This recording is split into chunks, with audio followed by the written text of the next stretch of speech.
ത്രിയേക ദൈവത്തിന് സ്തുതി. യേശുവിൽ സ്നേഹവന്ദനം. 1892 ജോർജ് വിൽസൺ അമേരിക്കയിൽ മോഷണത്തിനും കൊലപാതകത്തിനും അറസ്റ്റിലായി. തെളിവുകളുടെ അടിസ്ഥാനത്തിൽ അദ്ദേഹത്തെ തൂക്കിലേറ്റുവാൻ കോടതി വിധിച്ചു. എന്നാൽ ജോർജിൻ്റെ ചില കൂട്ടുകാർ ഒരു മാപ്പപേക്ഷ പ്രസിഡന്റ് ആൻഡ്രൂ ജാക്സന് സമർപ്പിച്ചു. ജോർജ് വിൽസനെ തൂക്കിലേറ്റേണ്ട എന്ന ഉത്തരവുണ്ടായി. എന്നാൽ ഈ തീരുമാനം ജോർജ് നിരസിച്ചു. മാപ്പ് നൽകിക്കൊണ്ടുള്ള ഉത്തരവിനെ പ്രതി സ്വീകരിക്കാത്ത സാഹചര്യം.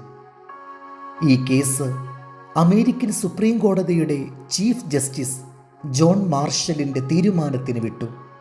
അദ്ദേഹം ഇങ്ങനെ വിധിച്ചു: ഇവിടെ എഴുതിയിരിക്കുന്ന ഈ ക്ഷമ നൽകിക്കൊണ്ടുള്ള ഉത്തരവ് ഒരു പേപ്പർ മാത്രമാണ്. ഇതിന് വിലയുണ്ടാകുന്നത് ഇതിൻ്റെ ഗുണം ലഭിക്കേണ്ട വ്യക്തി ഈ ക്ഷമയെ അംഗീകരിച്ചാൽ മാത്രമാണ്. കുറ്റവാളിക്ക് ക്ഷമ വേണ്ട എങ്കിൽ ഈ പേപ്പറിനോ ഇതിൽ എഴുതിയിരിക്കുന്ന ക്ഷമയ്ക്കോ ഒരു വിലയുമില്ല. എത്ര പേരാണ് ഈ ഭൂമിയിൽ ക്ഷമ സ്വീകരിക്കാതെ ജീവിക്കുന്നത്?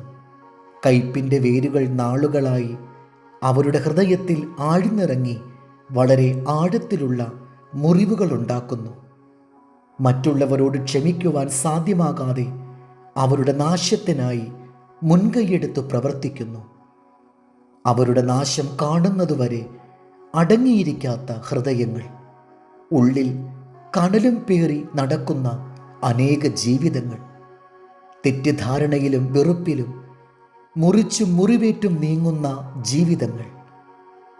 ഒരുവന് ദൈവം നൽകുന്ന ഏറ്റവും വലിയ അനുഗ്രഹമാണ് പാപമോചനം.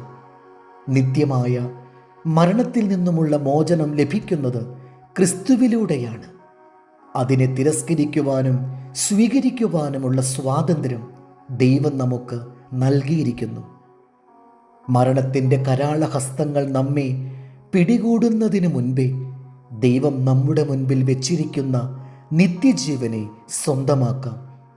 ജീവിച്ചാലും മരിച്ചാലും യേശുവിനുള്ളവർ എന്ന മഹനീയ പദവിക്ക് അർഹരാകുവാൻ ഈ ജീവൻ നമുക്ക് ഭാഗ്യം നൽകുന്നു.